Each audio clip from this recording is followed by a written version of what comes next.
Hi everyone, Slowly here. In this video, I'm bringing you a quick little video, basically telling you if Diablo 4 is worth buying. Now bear in mind, this video is only based on the beta, the open beta. I have not seen in-game at all, so I can only judge on what we've seen in the open betas. And of course, played all the characters and I've played a lot. So I can already tell you now, Diablo 4 is definitely worth buying and playing. It will, for most people, at least have quite a few hundred hours. And for bigger blasters like myself, it'll have thousands of hours of game time easily. If you enjoy other ARPGs or MMOs like Lost Ark, World of Warcraft, Path of Exile, basically any other ARPGs, you will most likely also enjoy this game. Now, it is also different from the other games like this. It will have its own little niche genre here, because it's kind of a mixture of RPG and MMO. And the best things about Diablo 4 is hands down the graphics, the sound, the music, and the gameplay and combat.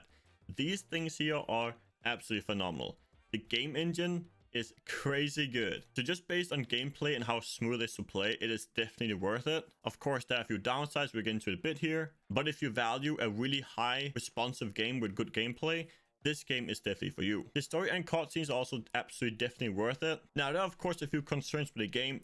It is overall a little bit repetitive in terms of the dungeon layouts. They are very much the same every single time, but this should be a fairly easy fix later on as they have more time to develop the dungeons. But I'll probably say that my biggest concern is the gearing and the skills. Currently, the way to set up is that you gain all your power from legendary items. Most skills are very underwhelming without these items, and some of them are basically unplayable without certain items. So if we look at a skill tree like this, at the top you have your basic skill. That's usually some kind of builder, and it's a filler. It doesn't really do that much. It's provide maybe some kind of debuff to an enemy. The next row you have, which over here, is what we call the core ability. You see you have a note here with 5 different ones here. This is your main bread and butter of the game in terms of where your damage output is from. If this skill here is not good without legendary powers, this skill sucks, to put it mildly. For instance, the Necro here can use something called Bone Spear as his main core ability, and this build actually functions really well without items, and therefore Necro is one of the best starter classes. But for something like this build here called the Penetrating Shot and Rogue,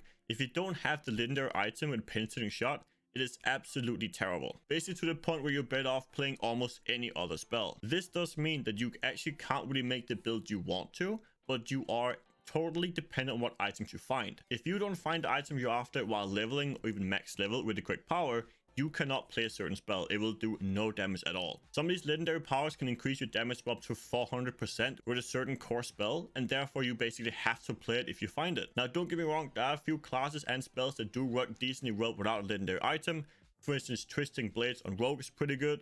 Sorcerer with Chain Lightning is also pretty good. But some spells, or just the entire Druid class, does not work at all without legendary items. It's kind of a shame. This also means that, let's say you're used to playing Path of Exile and used to make your own builds. You spend a lot of hours in the Path of building, creating builds. This game might not actually be for you. You are playing basically builds that are designed for Blizzard, and you can't really make your own. If there's no legendary power for that spell, it just simply won't work. And most builds have to have multiple powers that increase it for it to actually be worth playing compared to the other ones. Like for instance, I was playing a Druid here with Pulverize, and it simply does not work without at least 1 power.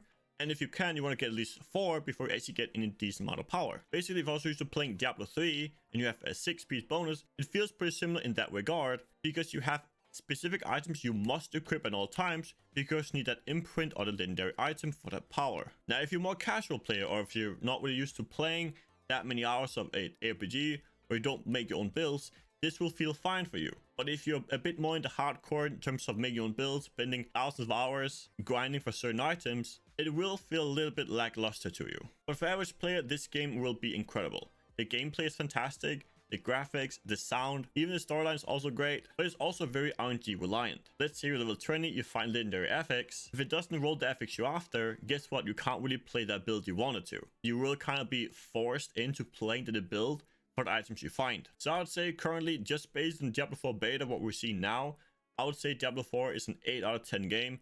The graphics and gameplay is absolutely phenomenal, and the main core issues would be the skills and gearing issues. Feels a little bit underdeveloped maybe, or at least underwhelming to some degree. Feels very basic. Also, the UI is pretty terrible, don't get me started there. But the main thing they could fix that would help a lot is the dungeons being very similar. If they add in some kind of RNG in terms of how the dungeon layouts are, that would help the game a ton.